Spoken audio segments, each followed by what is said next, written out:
हमें निशानेबाजी के लिए जाना चाहिए और हम यहां बैठे हैं। दोस्त देखो, कुछ आराम कर लो, कुछ सुकून करो, सांस लेने दो यार।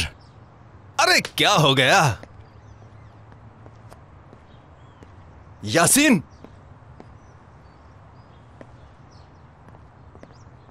अरे भाई, यहां क्या कर रहे हो तुम? काम की वजह से आया हूं, और क्या करने आऊंगा। मुजाहिद, ये यासीन है, मेरे भाई की तरह है, बिल्कुल भाई की तरह है ये। हम साथ बड़े हुए हैं। ये खुफिया एजेंसी से है, अगर ढूंढना चाहो तो तब भी नहीं मिलता ये। और बताओ, तुम यहां क्या कर रहे हो? जिस आदमी को आपने पकड़ा था, शमसार नाम है, मैं उसकी तफ्तीश के लिए अनकरा आया हूं। पता चला कि वो बहुत बोलता है, तो मैं यहाँ आजम साहब से बात करने आया था। अच्छा, चलो चलें, कुछ काम करना है। आपसे मिलकर बहुत अच्छा लगा। देखो, कोई ऑपरेशन असाइन किया गया है तो मिलकर करते हैं। 1 हफ्ते की छुट्टी मिली हुई और मैं यहाँ पर पागल हो रहा हूँ।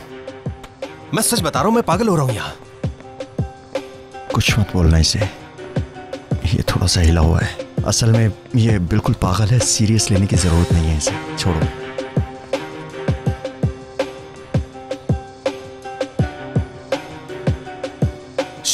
इधर आओ।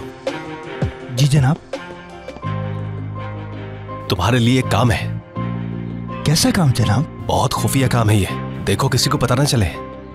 हम किसी मुश्किल में तो नहीं पड़ेंगे? अगर मुंह बंद रखोगे तो नहीं। मुंह बंद रखूंगा जनाब। यूनुस नाम का एक आदमी है, सारी तंजीम उसी आदमी से मालूमात लेती है और उसी को रिपोर्ट करती है। वही आदमी है जो सारे ग्रुप्स और इस दहशतगर्द तंजीम को मालूमात देता और लेता है। मुझे नहीं मालूम, इस बारे में मैं नहीं जानता। यूनुस, ये उसी की बात कर रहा है। वो मालूमात देता और हासिल करता है। क्या हम जानते हैं कि वो कौन है? जी बिल्कुल जनाब। इस पर नजर रखनी होगी। नजर तो रखनी होगी, लेकिन डराना नहीं चाहिए। अगर उसे पता चल गया कि हमने उस पर नजर रखी हुई है तो वो हाथ से निकल जाएगा और फिर हमें कोई मालूमात नहीं मिलेगी। यासीन, क्या तुम भी वहीं रहोगे? जी बिल्कुल जनाब। आतिश के साथ मिलकर काम करो और तुम दोनों ने यूनुस पर कड़ी नजर रखनी है। चीफ खुफिया एजेंसी से मदद के लिए बात कर लेंगे। जी ठीक है जनाब, जैसा आप कहो। आतिश, 24 घंटे उस पर नजर रखो। उसके बारे में सब कुछ जानो। किससे राब्ता करता है वो, कहाँ रहता है, किन लोगों के साथ उठता बैठता है। हर पल की खबर रखनी है तुम्हें उसकी। चाय में कितनी चीनी लेता है ये भी जानना है। आप फिक्र मत करें सर।